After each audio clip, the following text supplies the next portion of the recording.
एक बार की बात है, विनोद नाम के एक अमीर लड़के को एक गरीब परिवार की लड़की काजल से प्यार हो जाता है। एक दिन विनोद काजल के घर जाता है और काजल से बोलता है, काजल, मैं तुमसे बहुत प्यार करता हूँ और मैं तुमसे शादी करना चाहता हूँ। विनोद, तुम तो हमारे घर की हालत जानते ही हो। मेरे माँ बाबा के पास इतने पैसे नहीं है कि वो मेरी धूमधाम से शादी कर सके। हमारे तो घर का खर्च भी बड़ी मुश्किल से चलता है, और वैसे भी तुम्हारे घर वाले बहुत पैसे वाले हैं, वो मुझ गरीब को नहीं अपनाएंगे। काजल, हम दोनों मंदिर में शादी कर लेते हैं और एक बार शादी हो गई तो मेरे घर वाले तुम्हें अपना ही लेंगे। मेरे घर में मेरी माँ और बहन ही हैं और मैं जानता हूँ कि वो मुझसे बहुत प्यार करती हैं। हाँ, ये जरूर है कि वो हमारी शादी से खुश नहीं होंगी, पर कुछ दिनों में सब ठीक हो ही जाएगा। मगर ऐसा करना ठीक नहीं होगा। तुम तो जानती हो कि मेरी माँ मेरी शादी एक अमीर लड़की से कराना चाहती हैं, और अगर मैं माँ से तुमसे शादी करने के लिए बात करूंगा तो वो कभी हाँ नहीं करेंगी। फिर विनोद काजल को मंदिर ले जाता है और मंदिर में जाकर वे दोनों शादी कर लेते हैं। विनोद काजल को अपने घर ले जाता है। विनोद की माँ और बहन विनोद की शादी से खुश नहीं होते। अरे विनोद, शादी करने के लिए तुझे यही लड़की मिली थी? माँ, काजल गरीब जरूर है, पर वो बहुत ही संस्कारी और एक समझदार लड़की है। अब तूने शादी कर ही ली है तो ठीक है, पर इसे समझा देना कि मेरी बहू बनकर रहना है तो मेरी हर बात माननी होगी। जी माँ जी, आप जैसा बोलोगी मैं वैसा ही करूंगी। कुछ दिन तक तो सब कुछ बढ़िया चल रहा था। विनोद और काजल बहुत ही खुश थे। पर एक दिन विनोद के ऑफिस जाने के बाद विनोद की माँ काजल से बोलती है, अरे ओ बहू रानी, जरा इधर तो आना। आज से काम वाली नहीं आएगी, इसलिए अब से घर का सारा काम तुम्हें ही करना है।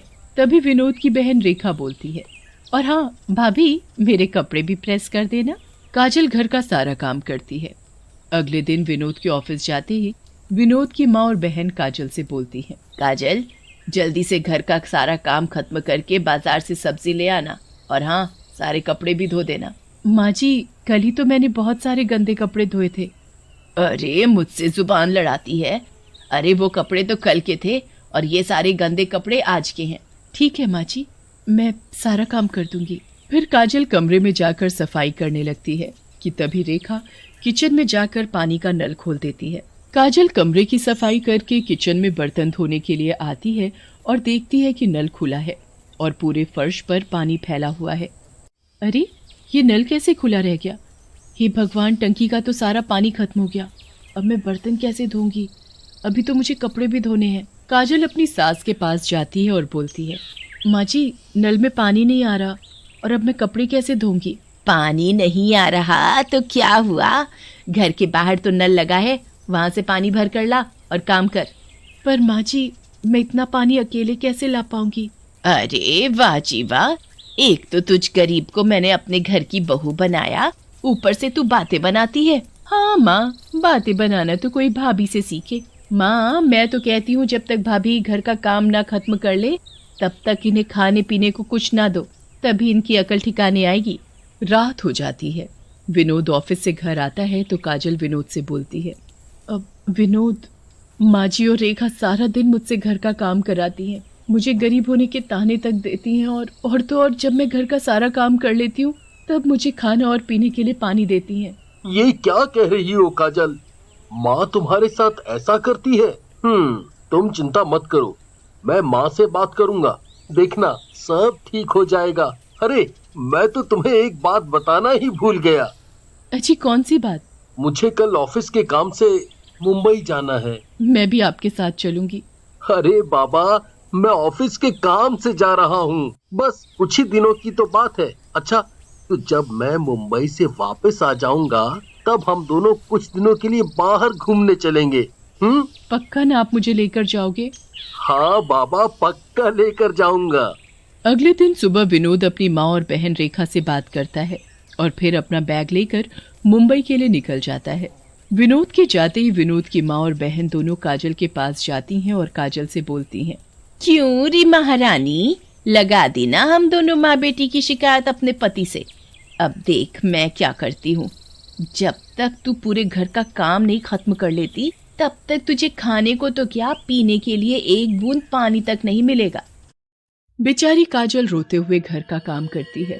काम करते करते काजल को बहुत प्यास लगती है। काजल रेखा से पानी मांगती है। रेखा, बहुत प्यास लगी है, थोड़ा पानी पीने दो। हाँ हाँ, पानी क्यों, कहो तो तुम्हारे लिए शरबत ले आऊं। मैं सुबह से काम कर रही हूँ, मुझे खाना न सही पर पानी तो पीने दो। देखो तो जरा, एक तो मेरे बेटे से शादी करके खाली हाथ इस घर में आ गई और अब जुबान भी चलाती है। फिर विनोद की माँ और रेखा काजल को उसके कमरे में बंद कर देती हैं। अब पड़ी रह भूखी प्यासी कमरे में। 2 दिन हो जाते हैं। काजल दरवाजा खटखटाती है और बोलती है, माँ जी मुझे बहुत प्यास लगी है, थोड़ा पानी दे दो। पर कोई काजल को पानी नहीं देता, जिसकी वजह से काजल की मौत हो जाती है और काजल एक डरावनी चुड़ैल बन जाती है। चुड़ैल बनकर काजल अपने पति के पास जाती है।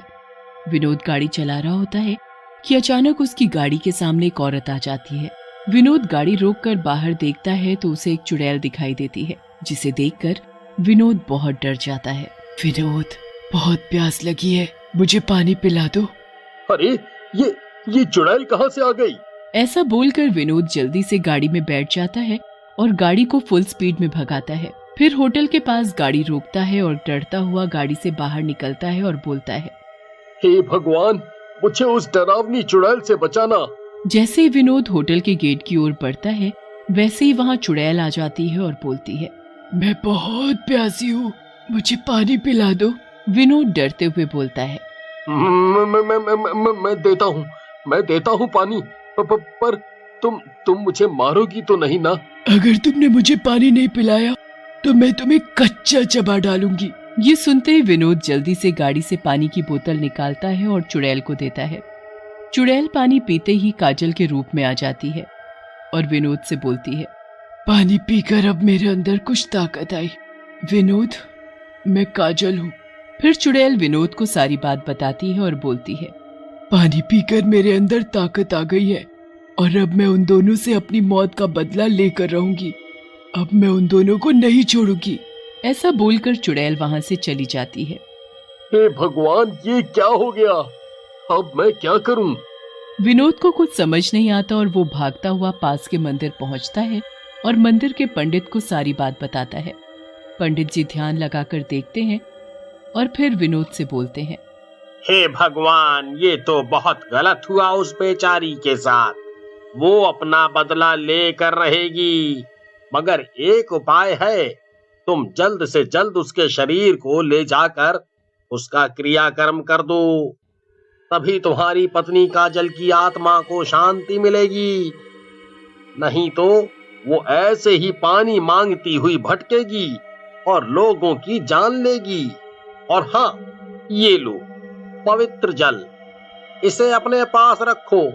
अगर चुड़ैल तुम्हारे पास आए तो उस पर यह पवित्र जल डाल देना, इससे उसकी शक्ति कम हो जाएगी। विनोद पंडित जी का धन्यवाद करता है और गाड़ी में बैठकर सीधे अपने घर के लिए निकल जाता है। विनोद घर पहुंचकर देखता है कि चुड़ैल ने माँ और रेखा को भी एक कमरे में बंद कर रखा है।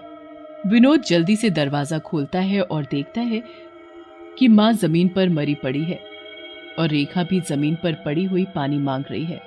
विनोद जल्दी से गिलास में पानी लाता है कि तभी चुड़ैल वहां आ जाती है और रेखा का गला पकड़ लेती है और बोलती है, विनोद, तुम इसे पानी नहीं पिला सकते। जैसे मैं पानी के लिए तड़प तड़प कर मरी हूं, वैसे ही ये भी मरेगी। तभी रेखा चुड़ैल से बोलती है, मैंने तुम्हारे साथ बहुत गलत किया, मुझे सजा तो मिलनी चाहिए। मुझे अपनी गलती का एहसास हो गया है, इसलिए तुम जो सजा दोगी वो मुझे मंजूर है। विनोद जल्दी से अपने पॉकेट से पवित्र जल निकालता है और चुड़ैल पर जल छिड़क देता है। जल पड़ते ही चुड़ैल वहां से गायब हो जाती है। रेखा, तुमने और माँ ने काजल के साथ ठीक नहीं किया। खैर, तुम्हें अपनी गलती का एहसास तो हुआ। फिर विनोद और रेखा माँ और काजल के मृत शरीर को ले जाकर उनका पूरे विधि विधान के साथ क्रियाकर्म करते हैं, जिससे काजल की आत्मा को शांति मिल जाती है और वो हमेशा के लिए वहां से चली जाती है।